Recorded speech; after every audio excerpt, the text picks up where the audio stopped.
Breaking news చూస్తున్నాము. నరసంపేట మాజీ MLA BRS senior నేత పెద్ది సుదర్శన్ రెడ్డి ఆరోగ్యం ఇంకా కూడా విషమంగానే ఉంది అన్నట్లుగా వైద్యులు అయితే చెప్తున్నారు. ముఖ్యంగా యశోద హాస్పిటల్కి వచ్చి ఈ రోజుకి దాదాపు 4 రోజులు అవుతుంది. ఈ 4 రోజులలో కూడా అతని ఆరోగ్య పరిస్థితిలో ఎలాంటి తేడాలు లేవు అని అయితే వైద్యులు సూచిస్తున్నారు. అండ్ ముఖ్యంగా చెప్పాలి అంటే పెద్ది సుదర్శన్ రెడ్డికి హార్ట్ అటాక్ వచ్చిన వెంటనే హన్మకొండ నుంచి అయితే వెంటనే సికింద్రాబాద్లోని యశోద హాస్పిటల్కి తీసుకొని వచ్చారు.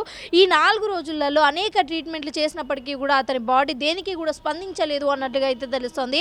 అండ్ ముఖ్యంగా నిన్ననే 2 అతి ముఖ్యమైన ఇంజెక్షన్స్ ఇచ్చినప్పటికీ కూడా అసలు ఎలాంటి రిజల్ట్స్ లేకపోవడం అందరినీ కూడా విషాదానికి గురి చేస్తుంది అని చెప్పొచ్చు. అండ్ ముఖ్యంగా చెప్పాలి అంటే ఎప్పుడైతే హార్ట్ అటాక్ వచ్చిందో పెద్ది సుదర్శన్ రెడ్డికి ఆ టైంలోనే బ్రెయిన్కి అనేది ఒక ఆక్సిజన్ అయితే అందక బ్రెయిన్ డెడ్ అవ్వడం జరిగింది. సో ఈ బ్రెయిన్ డెడ్ అవ్వడం వల్ల అతను కోమాలోకి వెళ్ళాడు. సో దేనికి కూడా స్పందించలేని పరిస్థితిలో అయితే పెద్ది సుదర్శన్ రెడ్డి ఉన్నారు.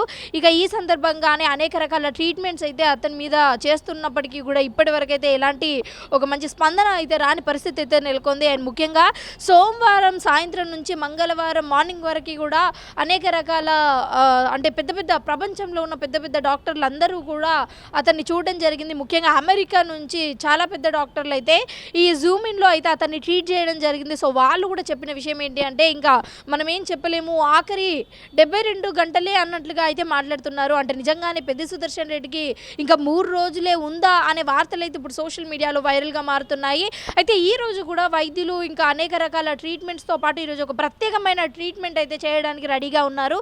సో అదే ట్రీట్మెంట్ ఏంటి అంటే ఏదైనా స్పందన ఉందో మన బాడీలో, ముఖ్యంగా అతని అభిమానులు పూజా కార్యక్రమాలు కూడా నిర్వహిస్తున్నారు. పెద్ది సుదర్శన్ రెడ్డి మంచిగా ఆరోగ్యంగా రావాలి, మళ్ళీ ప్రజలలో తిరగాలి, ప్రజలకు సేవ చేయాలి అనే భావన అయితే ఇక్కడ మోస్ట్లీ ప్రజలలో అయితే కల్పిస్తుంది. అలాగే బీఆర్ఎస్ నుంచి సీనియర్ నేతలందరూ కూడా యశోద హాస్పిటల్కి క్యూ కట్టారు.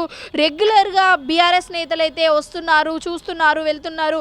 హెల్త్ అప్డేట్స్ అయితే రెగ్యులర్గా మన మాజీ తెలంగాణ సీఎం కేసీఆర్ గారు అయితే తెలుసుకుంటున్నారు. సో దాంతోపాటే ఇంకా హరీష్ రావు గారు, కేటీఆర్ గారు రెగ్యులర్గా వచ్చి అసలు